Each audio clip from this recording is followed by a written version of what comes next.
নমস্কাৰ ছাত্ৰ ছাত্ৰীসকল, মই নেওৰা আচাৰ্য। আজি তোমালোকৰ মাজলৈ মই লৈ আহিছোঁ এটি ইংলিছ পয়েম এমেণ্ডা। ইয়াত প্ৰথমতে চোৱা, এভৰি চাইল্ড, এই অংশটোত চোৱা, feels that she or he is controlled and instructed not to do one thing or another. ইয়ালৈকে সকলো ল'ৰা ছোৱালীয়ে ভাবে যে তেওঁক ডাঙৰসকলে সদায় নিয়ন্ত্ৰণ কৰি আছে, নট টু ডু, এইটো নকৰিবা, সেইটো নকৰিবা। You too may feel that your freedom is curtailed. তোমালোকেও ভাবিব পাৰা তোমালোকক সম্পূৰ্ণ স্বাধীনতা দিয়া নাই, মা দেউতাই ইটো নকৰিবি সেইটো নকৰিবি, ডাঙৰ মানুহে সদায় বাধা দি থকা, তেনেকুৱা তোমালোকেও অনুভৱ কৰিব পাৰা। Write down some of things you want to do. এতিয়া তোমালোকে লিখা যে কি কি কৰিব বিচাৰা, but your parents elders do not allow you to. এতিয়া ধৰি লোৱা তোমালোকে লিখিবা কিছুমান যিবিলাক তোমালোকে কৰিব বিচাৰা বা পঢ়িব বিচাৰা, যিখিনি তোমালোকে ইচ্ছা কৰা সেইখিনি, যিখিনি ইচ্ছা কৰা কিন্তু তোমালোকৰ মা দেউতাই কিন্তু কৰিবলৈ দিয়া নাই বা নিদিয়ে, সেইবিলাক তালিকা কৰিবলৈ কৈছে। To read the poem aloud from pairs, each reading alternative stanzas, you are in a surprise. ইয়াত কৈছে যে প্ৰত্যেকে বেলেগ বেলেগ ষ্টেঞ্জা, মানে এজনে এটা ষ্টেঞ্জা আন এজনে এটা ষ্টেঞ্জা এনেকৈ পঢ়ি গ'লে তেতিয়া আমি কি এটা আচৰিত অনুভৱ কৰিম। এই কবিতাটোত এটা আচৰিত কথা আছে। এই কবিতাটোত চোৱা, এই তলৰ শাৰী এইটো দেখিছা বেকেটৰ ভিতৰত আছে, এইখিনি বেকেটৰ ভিতৰত আছে। এই বেকেটৰ ভিতৰত থকাখিনি লাহেকৈ পঢ়িবলৈ কৈছে তাৰমানে, আৰু বেকেটৰ বাহিৰত থকাখিনি ডাঙৰকৈ পঢ়িবা। আচলতে বেকেটৰ বাহিৰত থকাখিনি ডাঙৰ মানুহে কোৱা কথাখিনি, আৰু বেকেটৰ ভিতৰত থকাটো সেয়া যিটো তোমালোকে ভাবিছা সৰু ল'ৰা বা ছোৱালীয়ে কোৱা কথাখিনি। ঠিক আছে, এতিয়া কবিতাটো আৰম্ভ কৰোঁ দেই। Don't bite your nails, Amanda. Don't hunch your shoulders, Amanda. Stop that slouching and sit up straight, Amanda. ইয়াত কৈছে don't bite your nails, Amanda. তোমাৰ নখ নাকামুৰিবা, Amanda.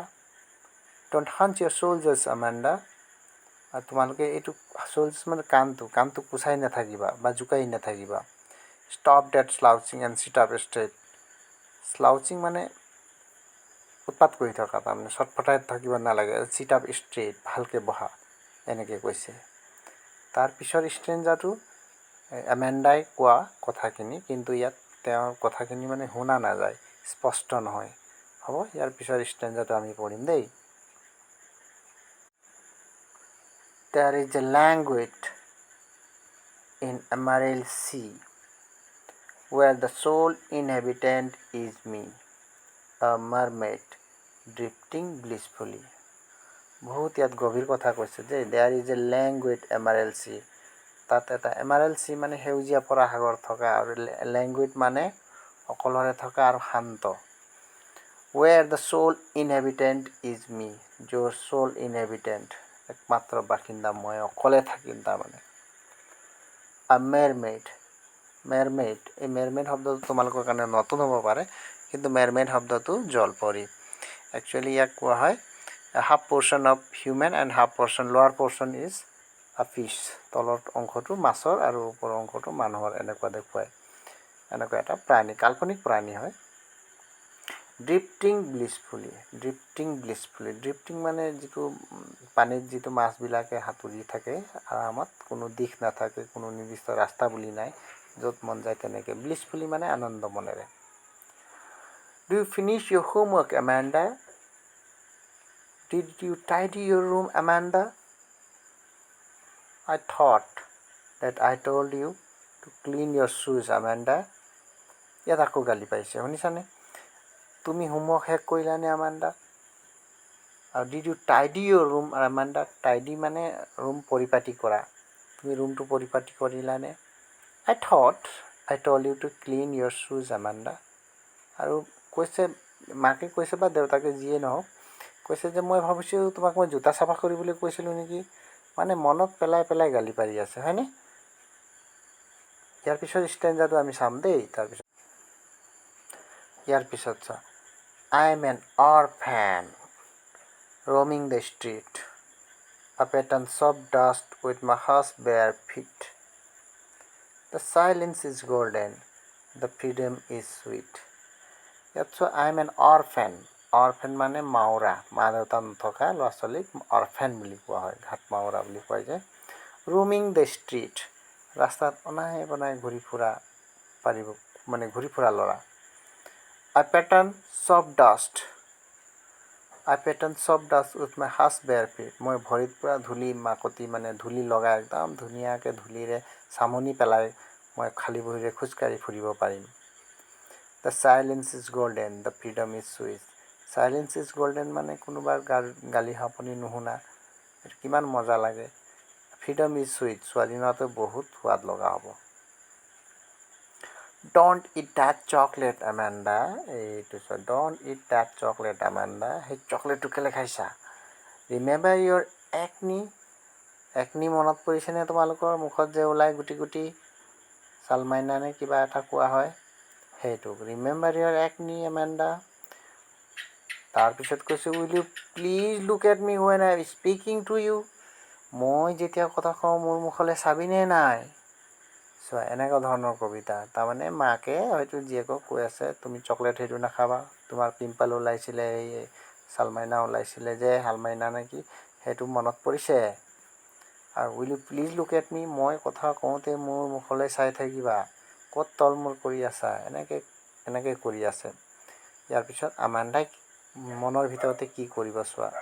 এই বেকেটৰ ভিতৰত থকাখিনি আচলতে তেওঁ আমাণ্ডাই কেলে মাকৰ আগতো ডাঙৰকৈ ক'ব নোৱাৰে, গতিকে সেই বেকেটৰ ভিতৰত থৈ দিয়া মানে স্পষ্টভাৱে ওলাই নহা কথাখিনি, বুজি পাইছা? ইয়াৰ পিছত ষ্টেঞ্জা চাম দেই ৰ'বা। I am Rapunzel. I have not a care. Life in a tower is tranquil and rare. I will certainly never let down my bright hair. That I am Rapunzel. মই Rapunzel হৈ যাম। Rapunzel এনেকুৱা এজনী ছোৱালী যি tower, মানে ওখ tower এটাত বাস কৰিছিলে। I have not a care. আৰু তেওঁক চোৱা চিতা কৰোঁতা কোনো নাছিলে, মাত্ৰ বুঢ়ী আইতা এগৰাকী আছিলে, তেওঁৰ পৰাও পলাই গৈ টাৱাৰত থাকে। টাৱাৰৰ লাইফটো ট্ৰেংকুইল এণ্ড ৰেয়াৰ, বৰ শান্ত আৰু মজা, দুৰ্লভ তাৰমানে।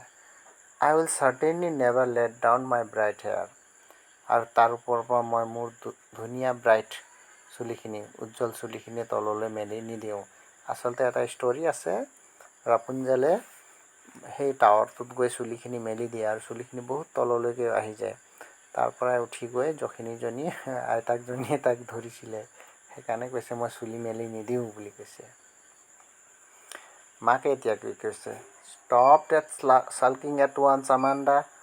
চাল্কিং মানে মুখ গুমুঠা মৰা, হ'ল মাত বোল নকৰা। You are always so' moody, তুমি সদায় মন মাৰি থাকা। সেই মুখ গুমুঠা মৰাটো বন্ধ কৰা আৰু সদায় মন মাৰি থাকা যে। এনি ওৱান would think that I nagged at you, Amanda. সকলোৱে ভাবিব, যিকোনো মানুহে ভাবিব যে মই তোমাক যেন গালিহে পাৰি থাকোঁ। আমাণ্ডা, তেনেকৈ নকৰিবা বুলি কৈছে। এই পইমটো আমাক আগবঢ়াইছে ৰবিন ক্লেইনে। হ'ল, আজি অকল মই পইমটো অকণমান বুজাই দিছোঁ। পইমটো পঢ়ি তোমালোকে হয়তো তোমালোকৰ এতিয়াও তোমালোকে যিখিনি কথাৰ কাৰণে মা দেউতাৰ পৰা গালি খাই থাকা, গালি পাৰি থাকে নহয়, বা তোমালোকৰ সৰু ভাইটি ভণ্টিক যিসকলে গালি খায়ে থাকে তেওঁলোকৰ কথাটো মনত পেলোৱাচোন, কোনটো কথাৰ কাৰণে গালি খাই থাকোঁ। আৰু এই কবিতাটো পঢ়িলে তোমালোকৰো নিজৰো মনত পৰিব যে তোমালোকেও কিমান গালি খাই থাকা, হয়নে? আৰু এই বেকেটত যে কথাখিনি লিখা আছে, সেইটো ক'লেতো দিগদাৰে আছে, হয়নে? সেইটো যদি মোক খুলি কোৱা তেনেহ'লে মুখ ঘূৰাইছ বুলি আকৌ দিবই নহয়। সেইকাৰণে কবিয়ে ধুনীয়াকৈ এইখিনি কথা আমাণ্ডাই ক'ব লগা কথাখিনি বেকেটত থৈছে। তাৰমানে আমাণ্ডাই মুখেৰে এইটো শব্দটো উলিওৱা নাই, তাৰ মুখৰ ভিতৰতে ভুৰভুৰাইছে বা মনতে এইখিনি কথাটো কৈ আছে। হ'ব, ইয়াৰ পিছৰ ভিডিঅ'ত মই ভালকৈ আকৌ প্ৰশ্ন উত্তৰখিনিও বুজাই দিম, হ'বনে? ধন্যবাদ।